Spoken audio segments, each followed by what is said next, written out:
How's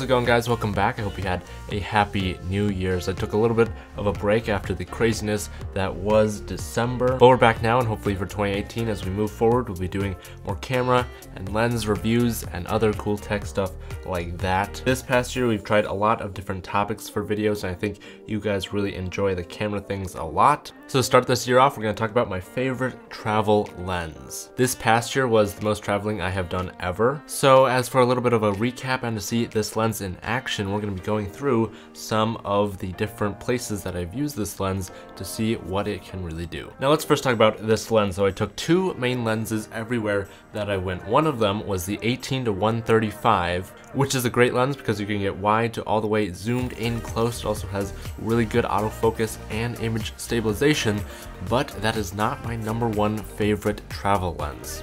This guy right here has to be my favorite. It's the Canon 10 to 18 IS lens. Now, as you probably know, I have quite a few lenses, and this is probably one of the most inexpensive of them. But that fact right there is probably why it is one of my favorite. The compact size and how light it is just amazing when you are on the go. So here's just a couple shots that I took with this lens in the past year. I took it many places, and it got beat up quite a bit, but it is still in really good condition. I can't believe this lens held up to everything that I put it through, and it is still working really fantastically, like brand new. One of my favorite moments looking back at 2017 and using this lens was my trip to Cuba. I don't think I recorded the conversation that preceded this footage that you're watching right now, but it went something like, "Aren't you afraid of dropping your camera and damaging the lens?" And my response was, no, not really. Do keep in mind this was the first camera that I've ever bought using entirely my own money.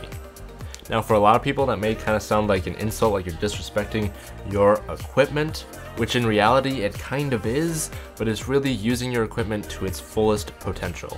Now, if you take this to an extreme version, I'm sure you've seen those clips of Casey Neistat smashing his cameras, and I'm not recommending you do that. But his principle of using a camera as a tool and not necessarily treating it like a baby is how you're really going to get incredible shots. So with that in mind, using a somewhat inexpensive lens like a 10 to 18 gives you that ability to put the camera in places that you probably would not have if you had a really expensive lens, like $1,000 lens. Then, at least for me, I would not dangle that off the side of a horse and buggy. I would much prefer using a slightly lower quality lens, but it is going to be less expensive and much more compact and lightweight. That's just why it is amazing for traveling. Some of my other favorite locations when shooting with this guy was in Tampa, Florida. I did some really awesome stuff with that. I also took this lens to a bunch of air shows, and it did really well at capturing the entire sky and everything that's going on. I think that's partly why this is such a good travel lens, is because you can zoom all the way out to 10 millimeters, which is on an APS-C size sensor, is really wide. And it's not quite at the point of being a fish eye. You don't see that much distortion, and any distortion that you see is not like very distracting like it is in a fish eye. I think that's why this lens is so great, is because you see so much, but it doesn't look like it is that distorted. It just makes everything, like if you're filming inside in a house or something, or a building or something like that, it doesn't make it look distorted, but it just makes everything look much bigger and grander and absolutely fantastic. So that's kind of my thoughts on why you need to pick up this lens if you're doing any kind of travel photography or video work. After a year and a half of using this guy, it has held up amazing, and if there was one sort of critique, it might be that the image quality is not quite as sharp as my other lens, but they're also double, triple, even 4 times the price of this guy.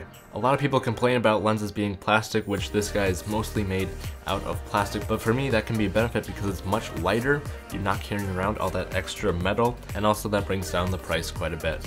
If you want to pick up this guy, the link will be down below, along with a brand new page where I will be constantly updating all of my gear. If you want to check out the full videos of any of the sample clips that you've seen in this video, those will be on my personal channel. Link will also be down below and in the end card.